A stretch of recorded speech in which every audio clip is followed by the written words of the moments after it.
اما بعد فاعوذ باللہ من الشیطان الرجیم بسم اللہ الرحمن الرحیم وعن ابن عباس قال قال رسول اللہ صلی اللہ علیہ وسلم اشراف امتی حملت قرآن واصحاب اللیل رواہ البہقی فی شعب الایمان۔ حضرت ابن عباس رضی اللہ تعالی عنہ سے روایت ہے، وہ فرماتے ہیں کہ رسول اللہ صلی اللہ علیہ وسلم نے ارشاد فرمایا، میری امت کے بہترین لوگ قرآن اٹھانے والے ہیں اور شب بیداری کرنے والے۔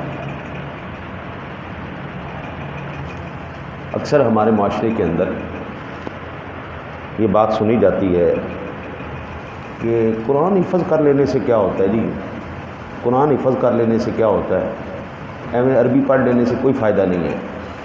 یہ اکثر آوازیں سننے کو ملتی ہیں، عربی پڑھنے سے کیا فائدہ جی، عربی پڑھنے سے کیا فائدہ۔ یہ حدیث پاک ہے، اس سے پتہ چلتا ہے قرآن کے 3 درجات ہیں۔ ایک درجہ ہے قرآن پاک کا ابتدائی جو ظاہری الفاظ ہیں، سورہ فاتحہ ہے الحمدللہ رب العالمین، یہ عربی الفاظ ہیں۔ ایک درجہ ہے اس کے معنی اور مسائل، الحمدللہ رب العالمین، تمام تر تعریفیں، حمدیں، بڑائیاں اس پروردگار کے لیے ہیں جو تمام جہانوں کا پالنے والا ہے۔ عربی معنی، عربی الفاظ، معنی اور مسائل۔ تیسرا ہے جی قرآن کے اسرار و رموز، اس کے اندر چھپی ہوئی باتیں، اس کے راز۔ اللہ نے تینوں کیٹیگریوں کے لیے الگ الگ ذمہ داریاں بانٹ دی ہیں۔ ظاہری الفاظ حفاظ کے ذمہ لگا دیے ہیں، تم سنبھال کے رکھو۔ معنی علماء کے حوالے کر دیے ہیں اور اسرار اولیاء کے حوالے کر دیے ہیں۔ یہ تینوں کیٹیگریاں اللہ تعالیٰ نے قبلہ، یہ صرف شان نبوت ہی ہے کہ ظاہری معنوں کے ساتھ مسائل اور معنی بھی، اور مسائل و معنی کے ساتھ اسرار و رموز بھی۔ جو جاننے والی ذات ہے وہ اللہ کا نبی ہے، جو جناب رسالت مآب صلی اللہ علیہ وسلم۔ باقی جو کوشش کرتا ہے کسی حد تک پا لیتا ہے، لیکن کما حق ہو، جو اس کا حق ہے وہ صرف صاحب کتاب ہی ادا کر سکتے ہیں، اس کے علاوہ کوئی نہیں کرتا۔ اللہ نے اپنے محبوب کے اس وراثت کو زندہ رکھنا تھا، اس لیے ظاہری معنی یاد رکھنے والوں کو الگ کر دیا، حفاظ کرام ہیں۔ اب ہمارے آج سے 40 سال پہلے، 45 سال پہلے مشکل سے آپ کو عالم دین حافظ ملتا تھا، عالم بھی ہو اور حافظ قرآن بھی ہو، یہ مشکل سے ہوتا تھا۔ حافظ الگ ہوتے تھے، عالم الگ ہوتے تھے، مفتی الگ ہوتے تھے، یہ تینوں کیٹیگریاں الگ تھیں۔ آج کیا ہے، ایک ہی شخص عالم بھی ہے، حافظ بھی ہے، مفتی بھی ہے، یہ تینوں چیزیں چل رہی ہیں۔